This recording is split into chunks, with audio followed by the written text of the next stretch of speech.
I notice a lot of people talking shit about Kevin Samuels right now because he's very popular. So, since that's the case, everybody's going to take a shot at the nigga. And one of the number one tactics they're going to use, because a lot of them are stupid, is that he's gay. Now, the reason they're calling this nigga gay is because he's hella metrosexual. But the thing is, he's one of those middle class Jack and Jill niggas. And he comes from the corporate world. Now, if you're black in the corporate world, you're not going to have the luxury of playing too tough and McGruff, or they'll get you out of there. They will fire you, and they will blacklist you, so that even if you get another job, the chances of you getting a high-level management position is damn near zero, unless you relocate. And even then, you're not going to get nothing. A lot of those niggas have to run down to Atlanta, because if they come from New York, Philadelphia, even places like Seattle, Chicago, you're going to get blacklisted in that city, and probably in that entire region. So you have to play a certain way. You have to viscerally change yourself to be compatible with that people, because that's their system. And if you're not playing within it, you're done. You're done. They don't want threatening people. I remember back in like 1996, on Inside Edition, there was this big-ass black dude. He was massive. He was like 6'4", hella buff, looked like fucking Ahmed Johnson. And he was like some kind of tax guy working for the IRS. And they were talking about how he was constantly getting written up for no reason. Everybody was saying he was intimidating them. He was scary. He was mean. He was like, I just want to do my job. I don't understand why people are being so mean to me. It was hilarious because he was just fucking huge. like Ahmed Johnson. But that's what it was. So if you're intimidating in the corporate world, you're not going to go anywhere. That's just how it is, especially if you're black. If you're black and you're over like 5'8", you're automatically a 6-foot killer that's going to rape everybody. And if you're in the corporate world, the chances of you getting anywhere, even if you check all the boxes, is hella low. I'm just going to keep it real. Those are exceptions that A, somebody put on, and they resent the guy who put them on, and B,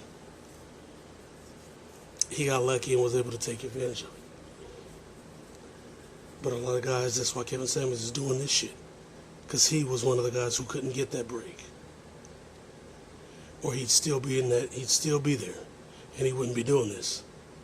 Because when you're black in the corporate world, if you're not in the club, you're gonna have to freelance. That's just how it is. Now, they'll let you freelance. Those connections will let you go and do your thing. You might come back as a life coach or IT guy or some shit, or some kind of consultant. They'll let you rock with their company because, you know, they know you. But as far as becoming an executive, making 3 times what you're making as a freelancer, that's not going to happen. Unless you're in the club, unless somebody really knows you. You grew up with this guy, or you used to be a skateboarder or a tagger, and so since you're in this business and he's in this business, they're gonna roll together. They're gonna let you in the club because really, they really don't want certain people in there.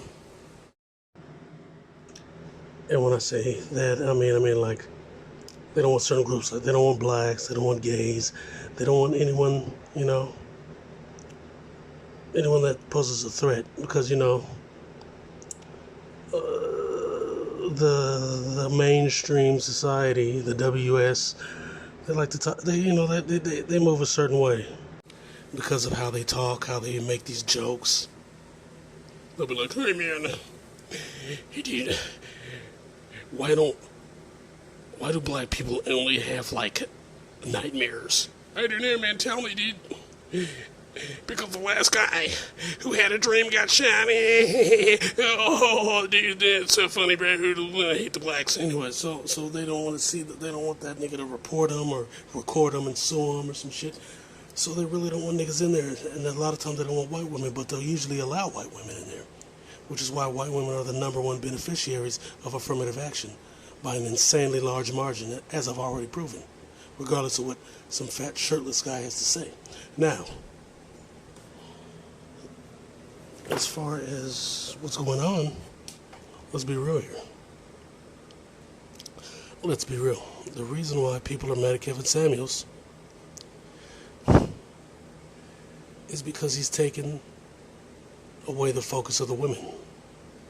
I mean, number one, these women aren't talking to these kind of niggas any damn way. They aren't talking to these niggas anyway. A lot of these niggas were on some Afrocentric shit, some black power shit, which is cool. I was like, alright, but you realize that was just to get followers. They weren't really about that life. They're really trying to get those Shea Butter broads, and those Shea Butter broads don't want to talk to them. And you got niggas like Derrick Jackson, he's just trying to get the bag. He's got a white woman. But these niggas, they're taking shots because, yeah, he's getting a lot of attention from women. That's also why they went after, what the hell is that dude's name? King Riches. Because he's getting a lot of attention from women. So now they're all doing these call-in shows, talking to women. But the caliber of women that they're talking to is usually dusty, encrusted, and hood. And he's talking to all types.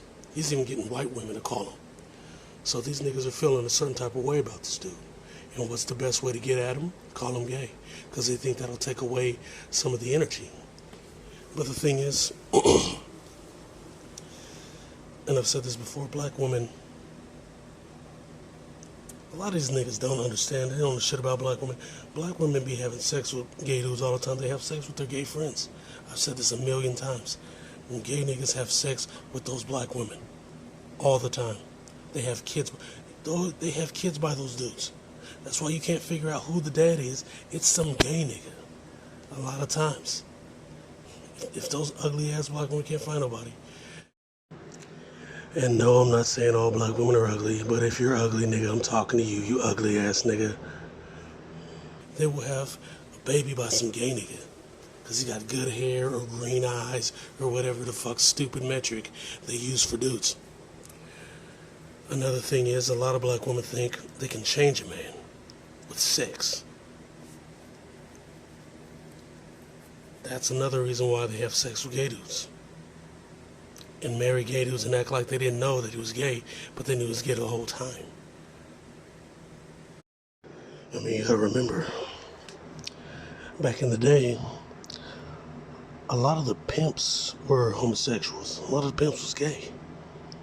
It would be the girl's friend or brother or some shit, somebody that they could trust not to, A, try to get off in them guts all the time, and B, who could fight these dudes off and give them the money back. And in return, she would cover for that nigga, even though he was an undercover butt hustler. So she would, beard for that nigga. They would beard for him, and, oh, damn, the boy got girls, blah, but he's a butt hustler. And so that's why, a lot of the pimps was gay, so they knew they was gay. That's why they was dressing like that. That's as a matter of fact, that's why they love thugs. That's why a lot of them love thugs, because they think with the sex that they'll change him into a square, which they'll eventually resent. And so that's another thing. They think that their cooch is so good, and it's not. It's all right, but a lot of other races are. Anyway, we're not gonna go there. That's why they go after thugs. That's why they go after racist white dudes. It's always a racist white dude. Or a gay white dude. Kind of like Asian chicks. But the Asian chicks, they're just too dumb to see it. The black chicks know that this dude's a fruit, and they go after him anyway thinking that their cooch is going to be so good that this dude's going to stop being gay. And what ends up happening is he's not going to stop. He gets caught, then they're like, I can't believe this, blah, blah, blah, I don't know why. Just because they think they could change him. With the white racists, they think they can change the white racist. So they'll get with him. They'll even have his damn kid. Because they want that half-breed. But then once they start getting ghetto gagged, they go, man, he showed me a part of himself and I couldn't deal with it, and blah, blah. If they're an American black, usually if they start getting ghetto gagged by their husband, they'll leave. But if they're from another country, A lot of times, they'll just be like, all right, this is part of the course, and they'll stick around and just get ghetto gagged and just get into getting ghetto gagged and just look for dudes that'll ghetto gag them. Similar to how a lot of black women and women in general like to get beaten. They like domestic violence because they like the whole make up, break up, all that crap, and the attention and the support and all that shit. So it's the same thing. Anyway, back to the topic. These guys want attention from black women. Kevin Samuels is getting that attention. Another thing is his metric for a high value man. Before he started the whole female caller thing, I noticed a lot of niggity jiggities that would call into a show would get all crunched up. They'd get their Jonathan crumbled because he has a hard line set metric for what a high value man is to him. And he's laid it out as a diamond absolute. It's like I forget all the points, but it's like $100,000 a year for like 5 years. You have to have a network of friends and people that are also high value. You have to bring something to that group.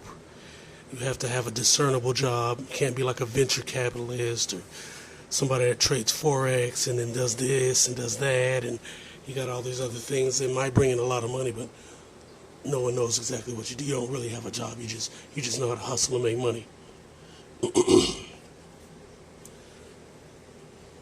So, a lot of these guys, they don't fit into any of that. They work a job. They go to the bar or hang out with their friends at the club and date some fat broad, and that's their life. And they go, oh, I got high moral values, man. I'm a high value man. You're not really a high value. You're just a nigga with a job who gets by. And they know that. And he explains that, and that pisses them off. And a lot of these YouTube niggas are those guys. They'll get online and then become Afro Kufi number 5,000, super black man. But in reality, they're working at Mickey D's or a goddamn warehouse job. And so when he's breaking down being a high value man and these women that want to deal with high value men and how these women need to do this, that, and the third to get a high value man, and these women start to listen to him, they're not arguing with him, they're obeying him. When he says you need to drop your goddamn tone, they're going, MF, you need to drop your tone, I'm about to argue with you. No, they just respect him. They don't have to say shit like, man, these women won't let me lead. No, he just leads, and these women listen to him. All of these factors piss these niggas off. Because what it elucidates is that these niggas are undercooked manlets. They can't control these bitches at all. You saying you can't control your bitches? That's the problem. They can't control the women. The women aren't listening to them. And then you got this guy who came out of nowhere who was talking about perfumes and cologne and getting dressed. And I told you niggas back in the day. I talked about this type of nigga back in the day. That about the black women don't want thugs. They want a certain type of dude. This is the type of nigga I'm talking about. They want this type of nigga. Suited and booted, Caesar cut nigga with a good job. And friends. You don't have to be a fucking thug. Now, will they fuck a thug? Yeah. You bet your bottom dollar they will. Some of them do want that. They like the thrill of a thug, usually a fake thug, like a malleable, controllable in their mind thug, not like a hardcore. He's on the block all day, all night, grinding, getting shot and stabbed. They don't want that nigga. They want the mid-range, 1 foot in, 1 foot out, clout thug. They want that nigga. The weed dealer. They don't want the crack dealer. They want the weed dealer. The crack dealer's gonna get a hood chick. So yeah, that's all it is. It's these niggas are jealous and they're mad that he's getting attention from women and that he's set a metric that these women are striving for that none of these niggas can meet. And so it's pissing them off. And that's pathetic. Don't you niggas just step it up? You broke ass bitch.